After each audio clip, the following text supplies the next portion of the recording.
Welcome to another product walkthrough video of RightsWATCH.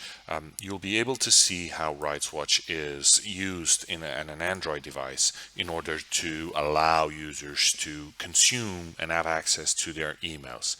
In this particular case, a user is leveraging the RightsWATCH app for Android to have access not just for the default folders on his mailbox, but all and every single one of the folders that he or she has created on his email box.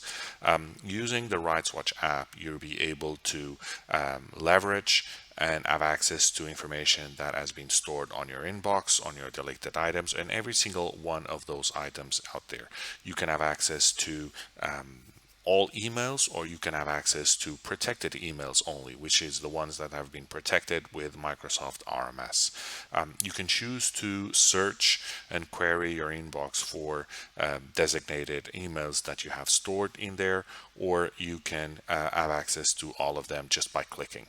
When you click, you will be able to see the classification that was granted to that email, also with the rights, the Microsoft RMS rights that have been enforced on that email message. There's all the tooltips and watermarks and headers and footers that you can see on the desktop version of RightsWATCH. You'll also be able to see on the app version of RightsWATCH, in this case for the Android. You also have access to attachments that may or may not have been protected with Microsoft RMS. In this particular case, you have access to Words, Excels, PowerPoints, and even PDFs that have been protected with different classification levels, which means different Azure RMS or even AD-RMS templates applied to them.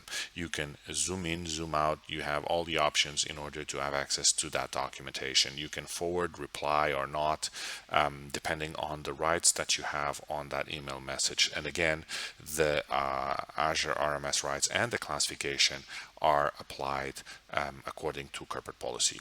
Now, when you try to consume a new email, the idea is that you can have access to your corporate email address list, and you can also have access to a classification that is pretty much the very same classification schema that you're able to see on your desktop environment. So basically, in this case, there's a 4-level classification inside a 2-scope classification matrix.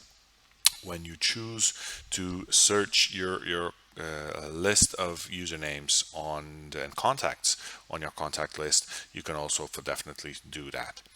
The idea here is that you can change the settings also so that you can have the best component possible. You can be able to enable the full feature client, so replacing your email client as you will be seeing, or you can still use your native email client to consume those or have access to those emails, and clicking on the automatically generated attachment to have access to the RMS protected emails and documents. In a nutshell, what we're saying here is that you can use RightsWATCH as a standalone email client that replaces your email client on your Android, or you can use it as a standalone app that will be able to complement whatever email client that you already use on your Android device.